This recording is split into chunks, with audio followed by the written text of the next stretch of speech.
Hello, everyone, and welcome to ReelQuick episode 96. Today we have our Patreon ReelQuick review, and this week we're going to be reviewing Sorry to Bother You. This was suggested by our Patreon member, Zach Graves. So shout out to you for the recommendation.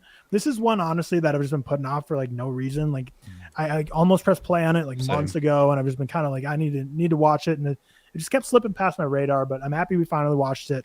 We're going to break down to it, but of course, check out our Patreon. The link's down below, whether you're on audio or YouTube. There's links always in the description, so you can check us out on Patreon for all the perks, including joining our Discord, recommended stuff for reviews, drafts, merch discounts, hangouts, movie watch-alongs, all that kind of good stuff. So let's just jump right into it. So the synopsis of this movie, which is from 2018, directed by Boots Riley.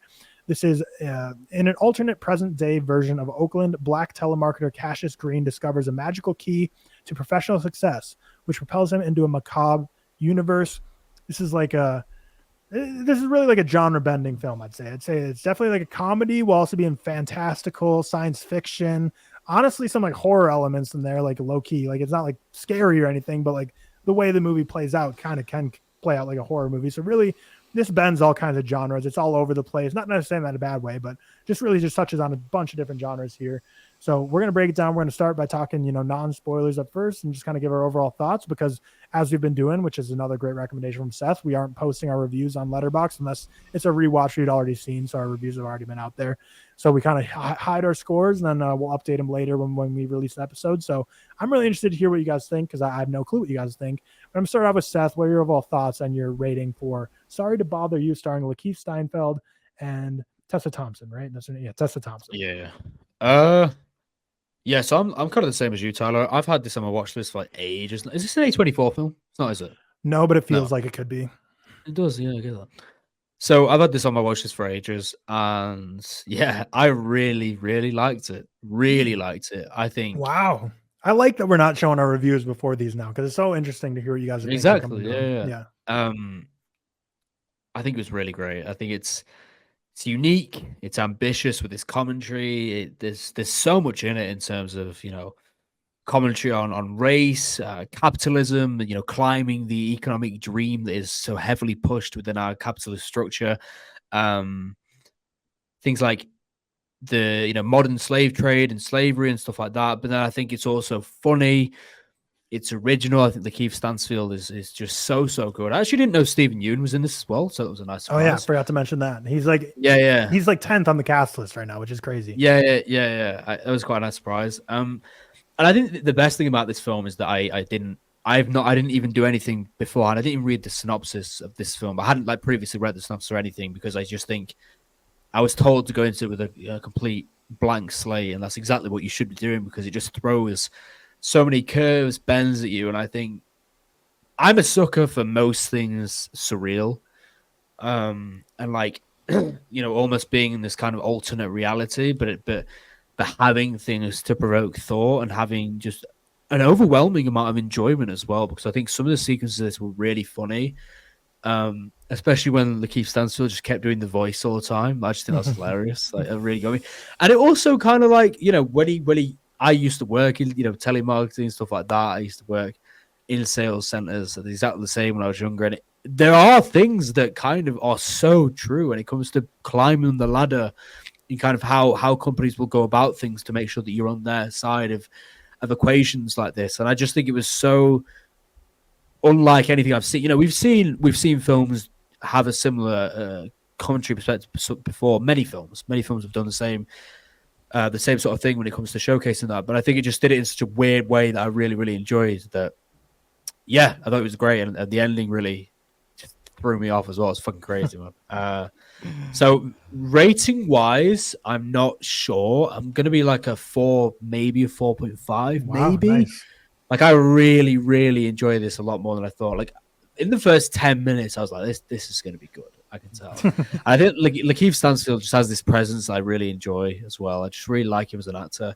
Same with Tessa Thompson, and same with Stephen Yeun, of course. And I mean, there's a few cast suggestions. Like, obviously, we'll go into, like, his voice is it David Cross? What's his name? David Cross? Yep, David Cross. I just think it's so funny when he starts to. We'll go into it, but yeah. So I'm leaning like a 4, 4.5, maybe a 4, but it was really, really good. I can see it go up on rewatches. I think this is another film like we speak about before, like we spoke about with Burning or Blowout, whatever. This just warrants more watches because there's so much to it, especially with this. Like, there's so fucking much. There's so many more. There's so many metaphors that really pull off, and I'm sure I'll have missed quite a few. But yeah, sorry to bother you. Really, really liked it. About 4 out of 5, maybe a 4.5. We'll get into it more when we get into spoilers. But speaking of Burning, like Steven Yeun's character, like low key, like same exact guy as Burning. Yeah, it's interesting. Yeah. A little snaky, just sneaks in. Similar to like Beef. I know you guys didn't watch it. Yeah, I think it's just Steven Yeun's. Like, I did watch Beef, but I think it's just Steven Yeun's kind of bag is just to be that kind of guy. But George, what are your thoughts on Sorry to Bother You? Which also I didn't see your letterbox, so I don't know if you put a rating or not. But I have no clue. Your thoughts are. Yeah, I took my rating off, obviously, just for the anticipation of this episode. No, I really like this. This is actually the only second time I've seen this movie. I had watched it a while back, like closer to its release day. And the word that Seth said that stuck out to me was just ambitious. That's exactly what this movie is, which I fucking like. It is a genre blend amplified on max. It's absolutely absurd. It starts off as, this very tight dramedy, we'll call it. We got some romance in there. And then, obviously we'll go into more spoilers. The movie takes an absolute turn. And like you said, Tyler, it's not scary, but there are some horror elements. There are some fantastical elements. There's some science fiction elements. So it's just a very chaotic blend of genres. And this movie could have easily absolutely fallen flat. And I'm sure that, the third act does lose a lot of people. I'm sure that twist does turn off a lot of people to this movie, but I love it. I love when filmmakers just take those risks and just give us something unique. And again, I'll use the same word, ambitious. Like Seth touched on the social commentary. This got to be like one of the best anti-capitalism movies out there. And it's fucking hilarious that this particular story is how that, capitalist behavior is kind of portrayed. Really liked it. I'm right there with Seth between a 4 and a 4.5. I had originally had it at 4.5. But after rewatch, I think I'm leaning a little closer to 4, but I might keep it at the 4.5 just because I still had such a great time with this movie. Lakey Stanfield just balls out here. He is so goddamn good. Tessa Thompson as well. They included a lot of romance and a lot of, personal struggle that you see within, I guess, corporate America in terms of like men like rising to power and their persona and their demeanor changing, and I think they portrayed that rather well within his relationship with Tessa Thompson's character. So yeah, overall I'm at a 4.5, probably lean a little closer to 4, but really like this movie. Really just an out-of-pocket movie with a ridiculous left turn that works for me.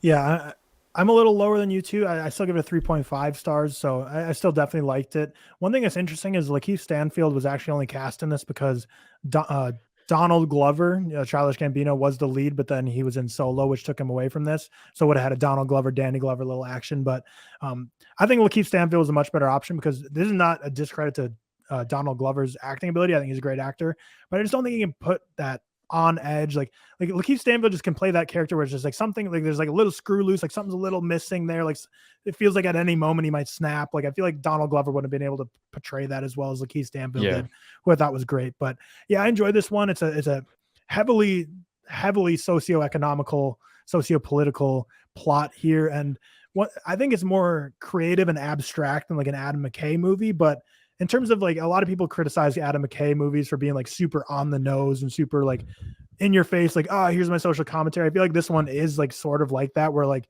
it didn't really hold your hand, or it did hold your hand a lot through like the messaging I thought it was trying to give you, like socioeconomically, which I'm not like the type to be like upset by that, but I just think like it wasn't, while it was a creative movie, I feel like the themes they were kind of going for it wasn't really that abstract. I feel like it was kind of just like in your face a bit, which it kind of worked in this movie because it is such a bizarre plot that being able to kind of ground it by having a little more cohesive themes, or something like Under the Skin, like we talked about on the ReelTok episode, like that's a movie that just like it won't tell you anything of what it's really trying to go for. You're gonna have to pull it all yourself.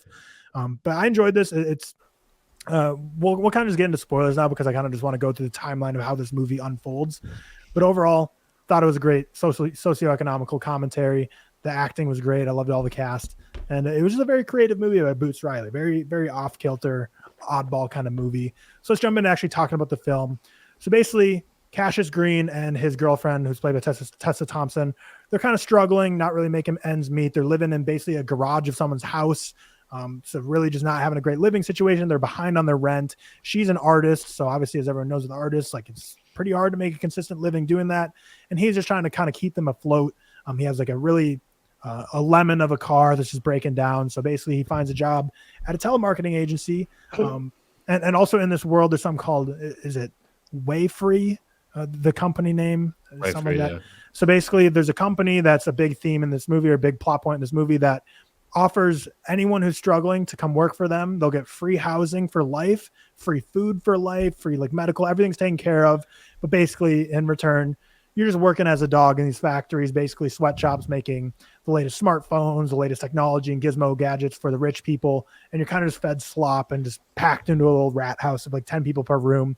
So it's like a lot of people, when they get to kind of the breaking point in society, which Lakey Stanfield's really close to, Terry Crews, who plays his landlord, is really close to, where they can't really afford to live anymore. They take this option of being like, well, you know what? At least we can make sure we're fed and we're going to survive if we go kind of sell our soul to this corporation. So he goes to work for this telemarketing agency, which is also a very big telemarketing agency. And that's where he meets Donald Glover, who kind of tells him like, Keith Stanfield at first is really struggling to make sales, basically just calling people, trying to sell them random things. And I keep getting Donald and Danny Glover mixed up. There's too many Glovers going on. But Danny Glover kind of leans over to him in his cubicle and he's like, hey man, like the only way you're going to start making sales if you start to talk more white is to kind of put on a different persona. You can't act like you're struggling. You got to act like you got it all together. You're just having a conversation as opposed to trying to sell them something. And that, of course, is what Seth alluded to, where he takes on the voice of what's his name again, David Cross. Yeah, which is just so silly and wild because the mouth movements like don't even match up at all. Like most of the movies. That's what's so great about it. It just doesn't even I think that works when you're watching it, but it's so absurd, like to the point where it just works. Like almost. So I tend to have an issue sometimes with films, like Tyler said, that are very much on the nose of their commentary. This is, don't get me wrong, but because it's so stupid, I don't mind it because they're saying things that are so like, okay, that's the commentary in your face, whatever. But it's so absurd to the point, he's speaking and his, the voice is there, David Cross, it's not even matching his lips at all. And I just think it's hilarious because that for me was the goal, to create this kind of alternate reality that is of a surreal nature. So yeah, I really, really like that scene when he first starts doing it, and then obviously it becomes a massive theme throughout the film as well. It was great. That's also another like great point where like Lakeith Stanfield is just like a great casting choice. Is he always, when he talks, he kind of like mumbles, like he doesn't really move his mouth much when he talks. So that makes it even funnier when like that like perfectly dictating white person, like John Mulaney sounding voice coming out of him, and he's like barely moving his lips, and it's just it just works out perfectly. And so he basically starts to become a great salesman, and basically what people at these telemarketing agencies are trying to do is become a power caller. So basically he works on the floor with all the entry-level employees of all the basically the peons of the company. I think they mentioned they don't get paid anything. It's just purely based on commission of the sales that they make. Yeah. So they're not, then they don't get any benefits or anything like that. But if you become a power caller, which you see this grand elevator that has a 72, I mean, that might be underselling it, like a 72 number password in order to get in. It might even be longer than that. It's there with his paper and stuff, but he has to put it in. So every time you walk into the building, you see this elevator of where the power callers go, which they go into this elevator, and those are the best salesmen of the company. That's where you make the big bucks. You're the rock stars of the company. You're getting loaded in money, more money than you can even handle. So that's kind of what they tell all the peons on the main floor to be like, you know what, like this is what you could be, like work really hard and we'll put you there, which is kind of like just a great, what corporate America is in general. It's like, oh man, I know we're only paying you salary, but if you work 80 hours this week, like I promise one day, like you're going to become a manager and it'll all be worth it. And this is like the antithesis to Flaming Hot film. Do you know what I mean? Where it's like this is like taking the piss out of Flaming Hot's themes, because it really is like just divulge you like, oh, the American, you need to work this much and you'll get there one day. And it's like that is the antithesis. This is how you do political commentary correct, because we got people arguing that The Happening is a great movie because of its political commentary, but it was done so poorly. But this is how M. Night slander. This is how you take political commentary and make it meaningful, but also giving us this absurd movie. To be fair, Owen gave this movie a 3 stars. Basically, is like a 6 out of 5 for all of us. Yeah. So, Owen loves this movie too. But yeah, so he's trying to become a power caller, and he starts using that white voice, and he basically starts having a ton of success. He's the best salesman on the floor. And while this is all kind of happening, Steven Yeun's character enters the frame and is starting to kind of organize a union within the workers and kind of being like, we're not getting any benefits. We're getting treated like shit. Let's all put down the phones, show them that they can't operate without us in order to try to get benefits. And at this point, Lakey Stanfield's kind of like, these benefits are really benefiting me. Yeah. I get what you're going for, but I'm really benefiting from the system right now. So then there's a struggle between them, which obviously Tessa Thompson gets involved with because Steven Yeun, like we kind of alluded to earlier with Burning and Beef, he kind of starts to Mr. Steal Your Girl, starts to try and slide in, get close with her. Because obviously she, as an artist who you see her earrings throughout the film, her clothing, her art, her spoken word is very strongly politically active. So the fact that he's kind of becoming more uber capitalist and just kind of benefiting from the system, and he's a clog in the system. Like right. The whole thing is like Lakey Stanfield is representing humanity's like constant thing to sacrifice your morals for money. Mm-hmm. That's literally it. Like he's climbing the ladder and he's just like the little people, but he's like, but I'm really benefiting right now. And it's similar to like the stuff that's happening at the moment, like the strikes and stuff as well. It's very, very similar. Mm-hmm. But yeah, I completely get what you mean. I thought that was actually a really, really good scene when he's kind of speaking about that. Really, really good. Because yeah, obviously very topical right now because they mentioned it like plenty of times in the movie about being a scab, crossing picket lines, continuing to work like if there was an actor right now, continuing to take jobs while everyone else is striking. It's kind of what Lakey Stanfield is doing. And Steven Yeun is organizing a union. They all go for it. So they're all kind of breaking against the telemarketing agency. But at this point, Lakey Stanfield is elevated to be a power caller. And what he then finds out is basically they don't really even care about the people on the ground floor because they don't really bring in the big bucks, which is the only thing I think divulges a little bit from the normal socioeconomic commentary, because totally agree corporate America or corporate world doesn't care about the frontline workers. But the only thing I think is different here is they basically, in this movie, the people on the floor, the money they bring in doesn't matter at all. It's all about the people up top. Whereas I feel like that's kind of opposite in like the corporate world where like I feel like the frontline workers are essential to making your business run, where in this movie, they could fire all of them. So that's the only part like I didn't like love about the social commentary that I think misses a bit is they kind of I love how he has to sorry, go on. No, you go ahead. I love how he has to use his white voice all the time when he's upstairs. I just thought that's whereas as soon as he goes up, what's the guy's name again? Amari, the guy with the Amari Hardwick. Yeah, and he's like he makes sure to tell him as soon as he goes up, he has to use his white voice all the time, and he keeps accidentally slipping up. It's so funny. That's it. Yeah, I do get what you mean though, because I think not just obviously corporate America, corporate life in general here as well. The front line is very much a huge part of making that clog turn because they can pay them a certain amount and have them do this amount of jobs. I think that sort of commentary is a little bit off, or it comes off a little bit off. So yeah, I definitely get what you mean with that. Because kind of what they're going for here is basically saying like management is all that matters for making the big money, whereas I feel like that's kind of very opposite in the real world. The opposite, yeah.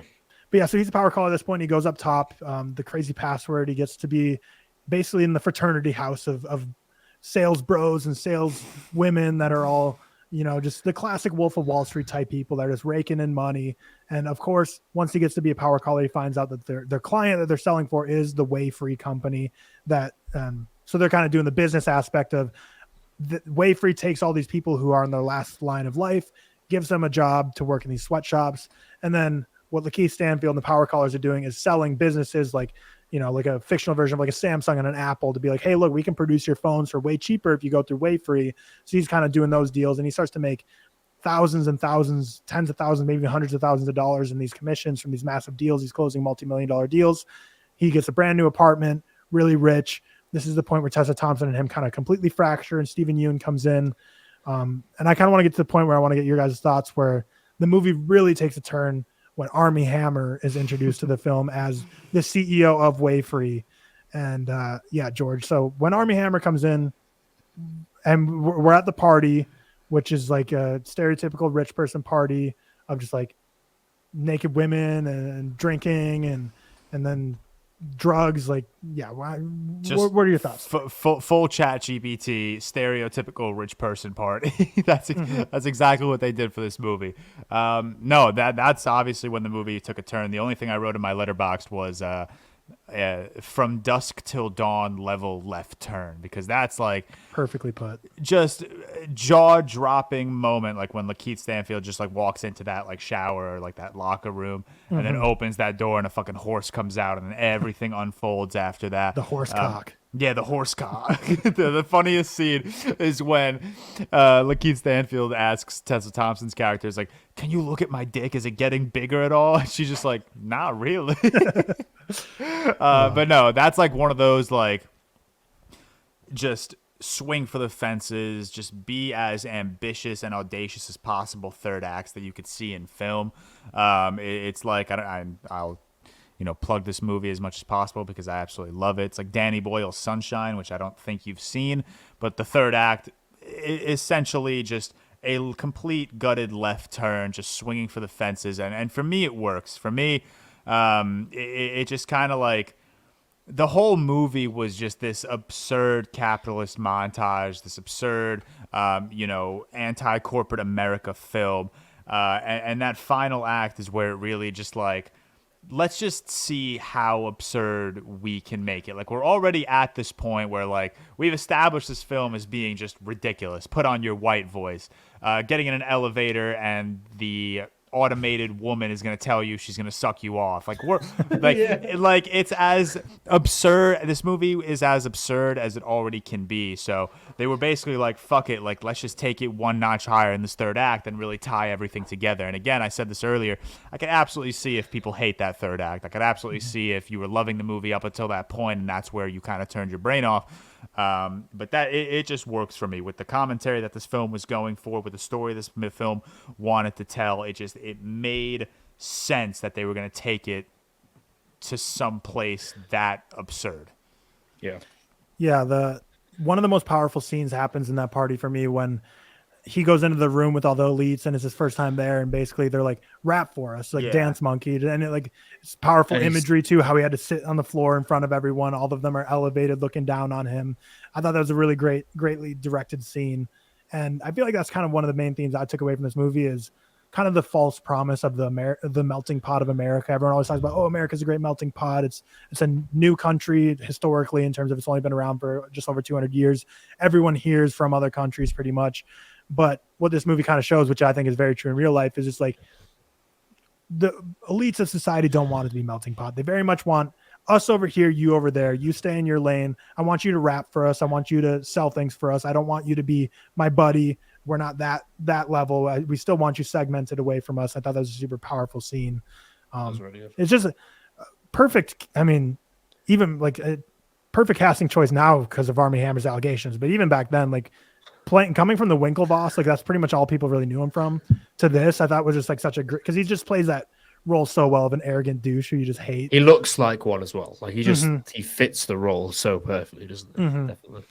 And of course, while he's at that party, he snorts a substance that he thinks is cocaine or some other, speed type drug. And like we talked about when Seth stepped away, he found like the horses in the bathroom that are basically. Did you speak about the dick scene? Yeah. So basically, yeah, what Armie Hammer's master plan is to basically turn people into horses because they're, bigger brutes, they're stronger, they're probably like way more beasts. fast and productive and beasts. And that's kind of what his end goal is here, to just get uber productivity. And I love that scene at the end. His face just changed. It's like, what the fuck is the going ending on was here, wild. That final shot was crazy. I love his it. nose changes because you have hope for a little bit. Because Lakey Stanfield it's going to the optimistic way. We're in this position where him and everything's Tessa kind of Thompson working are kind of out. better. He became They're Yeun better. guy. Exactly. Everything's like working out for the best. We've seen him kind of these moral I can't even speak today. Like, these moral reservations are like we're seeing him get to this point where he's sorting everything out with Tessa Thompson. He's back in the union. He's realized his mistakes, and he's realized that he was selling himself out. And then the final scene, you just look at him and his face changing. I was like, what the fuck? That was crazy, man. I really enjoy that because, like you said, it's like Armie Hammer like turning. Is it Army or Arnie? Army, like the military army. Oh yeah. So he's like turning them into beasts and these, like cogs in the machine kind of thing to be these physical beings. I think that's such a swing ending, and I think George mentioned it when I stepped out. I think he was just talking about them.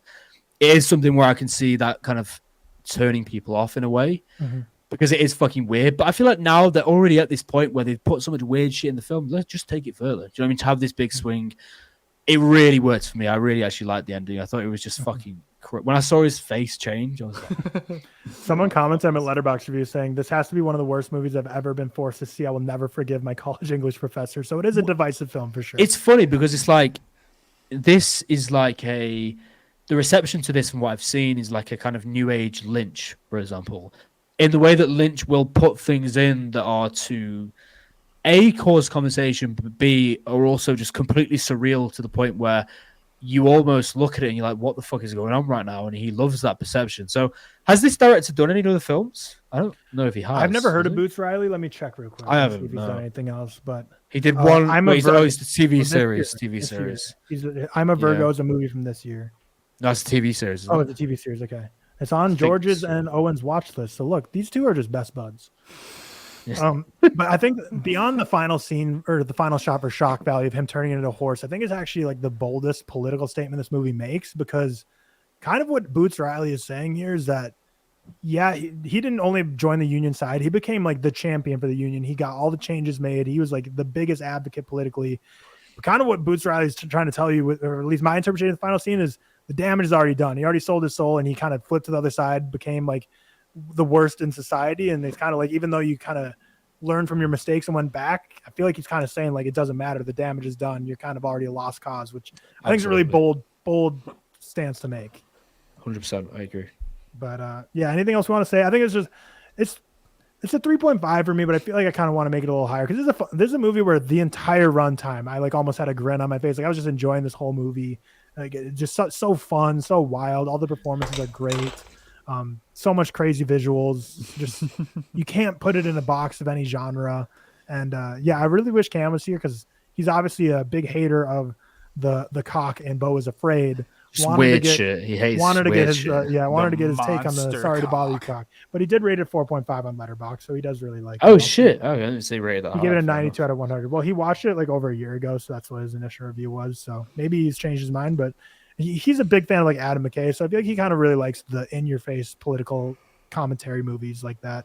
But yeah, that's all we had. Thank you for the recommendation from Zach Graves, and I do want to close with this, which I'll also make known on Discord and Patreon, is what we want to do with these real quick reviews going forward is what we've kind of done in the past is we've always focused trying to get films that none of us had seen, which has been great because we all get to get something off our watch list.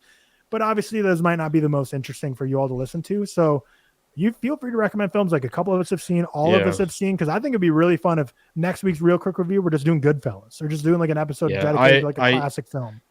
So I put this in our Discord the other day. I had a conversation with a few of them about it. It's just like, if you want to recommend like fucking Lord of the Rings, do you know what I mean? It doesn't have to be something we haven't seen. Critically acclaimed, so famous, whatever. It can be anything you want us to talk about. You don't have to, because the issue is most of the classics, at least one or two of us have seen it. Most of them, you know, at least unless all of us. So I think it's just focusing on whatever you want to talk about, whether that's a really basic, obvious film, whether that is an obscure film, whatever you want to talk about is fine. Whether it's Prisoners or whether it's Sorry to Bother You, whatever you want to talk about. You know what I mean? Absolutely. And I feel like we've ingrained that in our Patreon's head, which is our own fault, to be like, I feel like for the past year, we've been like, rated something none of us have seen, but we're kind of switching gears here. I mean, selfishly, like if we drop some classic reviews like Goodfellas, The Dark Knight, stuff like that, they're going to be over 1,000 views, which our real quick movie reviews never get. So selfishly, I feel like it'd be feed us films that will give us views, please. Feed us film bro movies, feed us classics, feed us our favorites. Because I honestly, like nothing sounds more fun to me than just like sitting down with you guys and just like chatting about like,